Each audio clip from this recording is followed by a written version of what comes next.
Biology important one liner में आपका स्वागत है। ये बायोलॉजी का दूसरा वीडियो है और यदि पहला वीडियो नहीं देखे हो तो चैनल पर जाकर वीडियो अवश्य देख लें। चलिए शुरू करते हैं। पहला क्वेश्चन है, वनस्पति विज्ञान का जनक किसे कहा जाता है? तो वनस्पति विज्ञान का जनक थियोफ्रेस्टस को कहा जाता है। आधुनिक वनस्पति विज्ञान का जनक किसे कहा जाता है? तो आधुनिक वनस्पति विज्ञान का जनक लिनियस को कहा जाता है। वनस्पति जगत का सबसे बड़ा समूह है, वनस्पति जगत का सबसे बड़ा समूह को थैलोफाइटा कहते हैं। अगला क्वेश्चन है, वनस्पति थैलोफाइटा समूह के पौधा होता है, तो थैलोफाइटा समूह का पौधा सुकाय होता है। अगला क्वेश्चन है, सबसे सरल स्थलीय पौधा समूह है, यह ब्रायोफाइटा होता है। प्रथम स्थलीय पौधा माना जाता है, प्रथम स्थलीय पौधा किसे माना जाता है? तो ब्रायोफाइटा को माना जाता है। अगला क्वेश्चन है, सबसे बड़ा ब्रायोफाइटा है, तो सबसे बड़ा ब्रायोफाइटा डायसोनिया को कहा जाता है। अगला क्वेश्चन है, सबसे छोटा बायोफाइटा है, तो सबसे छोटा बायोफाइटा जियोसिप्स को कहा जाता है। अगला क्वेश्चन है, संवहन उत्तक जाइलम तथा फ्लोएम का अभाव होता है, तो संवहन उत्तक जाइलम और फ्लोएम का अभाव किसमें होता है? तो बायोफाइटा में होता है। वनस्पति जगत का एम्फीबिया वर्ग कहा जाता है, तो एम्फीबिया वर्ग किसे कहा जाता है? तो बायोफाइटा को कहा जाता है। अगला क्वेश्चन है, टेरिडोफाइटा समूह के पौधे उगते हैं, तो टेरिडोफाइटा समूह के पौधे कहाँ उगते हैं? तो नम एवं छायादार स्थानों पर। सबसे छोटा टेरिडोफाइट्स है, तो एजोला। पादप विज्ञान का अगला महत्वपूर्ण चैप्टर है शैवाल। शैवाल का अध्ययन क्या कहलाता है? शैवाल का अध्ययन फाइकोलॉजी कहलाता है।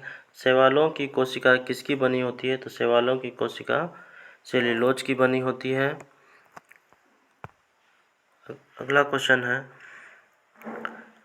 अंतरिक्ष यात्री प्रोटीन युक्त भोजन और ऑक्सीजन प्राप्त करते हैं, तो अंतरिक्ष यात्री प्रोटीन युक्त भोजन और जल प्राप्त करते हैं कोलरेला शैवाल से। अगला क्वेश्चन है, आयोडीन बनाने में उपयोगी शैवाल है, तो आयोडीन बनाने में उपयोगी शैवाल लेमिनेरिया है। अगला प्रश्न है, सबसे बड़ा शैवाल है, तो सबसे बड़ा शैवाल मैक्रोसिस्टिस है। सबसे छोटा शैवाल है क्लेमाइडोमोनास। अब आगे चैप्टर कवक। तो कवक है, तो कवक बहुकोशिकीय यूकेरियोटिक जीव कहलाता है। कवकों का अध्ययन क्या कहलाता है? तो कवकों का अध्ययन माइकोलॉजी कहलाता है। अगला है, प्रमुख कवक हैं, तो यीस्ट, मशरूम, खमीर, ये प्रमुख कवक होते हैं। कवकों की कोशिका भित्ति किसकी बनी होती है? तो कवकों की कोशिका भित्ति काइटिन की बनी होती है। अगला क्वेश्चन है, कवक में संचित भोजन रहता है, तो कवक में ग्लाइकोजन के रूप में संचित भोजन रहता है। डबल रोटी के निर्माण में उपयोग किया जाता है, तो डबल रोटी के निर्माण में सैक्रोमाइसेस नामक कवक का उपयोग किया जाता है। अगला क्वेश्चन है, डबल रोटी बनाने में प्रयोग होता है, तो डबल रोटी बनाने में ईस्ट का प्रयोग होता है। अगला महत्वपूर्ण प्रश्न है, शराब उद्योग में प्रयोग होता है, शराब उद्योग में ईस्ट का प्रयोग होता है। आगे है, बेकरी में ब्रेड बनाने के लिए ईस्ट का प्रयोग किया जाता है, तो ब्रेड को मुलायम और लचीला बनाने के लिए ईस्ट का प्रयोग किया जाता है। अगला महत्वपूर्ण चैप्टर है लाइकेन। तो लाइकेन बने होते हैं कवक और शैवाल से। लाइकेन शब्द का प्रयोग सर्वप्रथम किया था थियोफ्रेस्टस ने। पेड़ों की छालों पर उगने वाला लाइकेन क्या कहलाता है? तो कोर्टिकोल्स कहलाता है। आगे है, चट्टानों पर उगने वाला लाइकेन कहलाता है, तो चट्टानों पर उगने वाला लाइकोन सेक्सिकोल्स कहलाता है।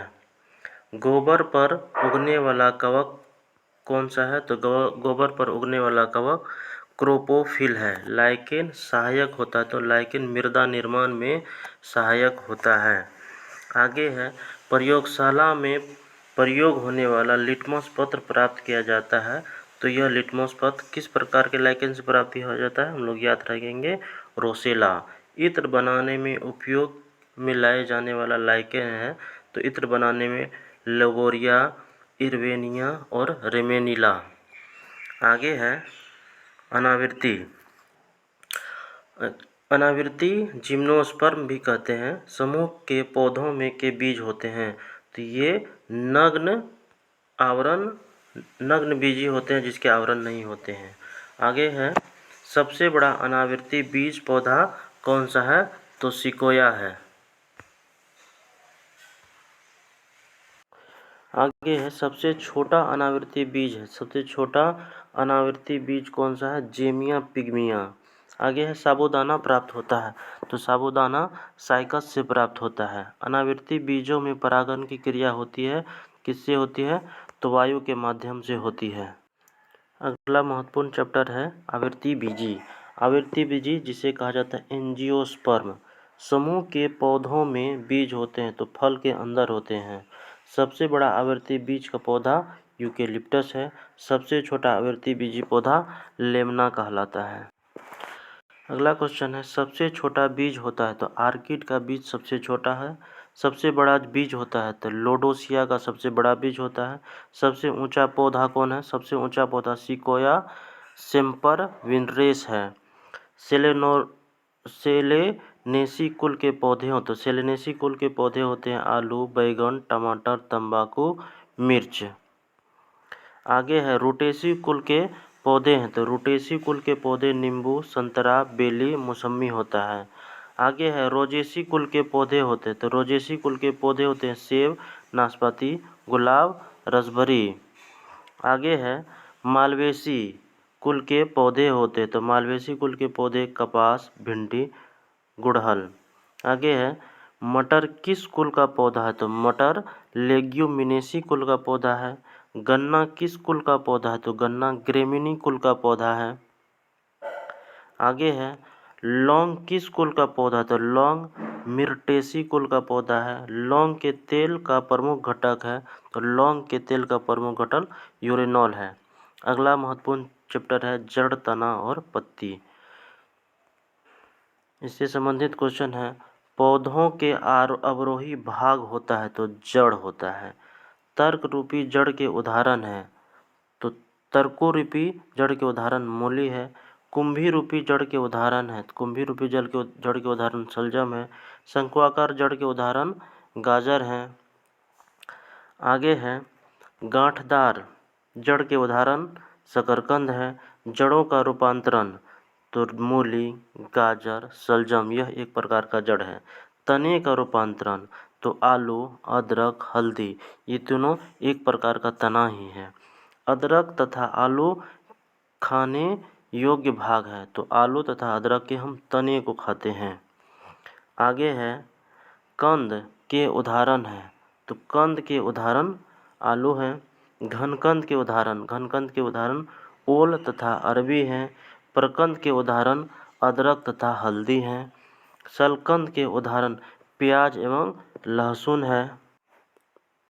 प्याज के छिलके उतारने पर आंसू क्यों आते हैं? क्योंकि प्याज में सल्फेनिक अम्ल होता है। लहसुन के गंध का कारण क्या है? तो लहसुन का गंध का कारण एलाइसिन नामक तत्व है।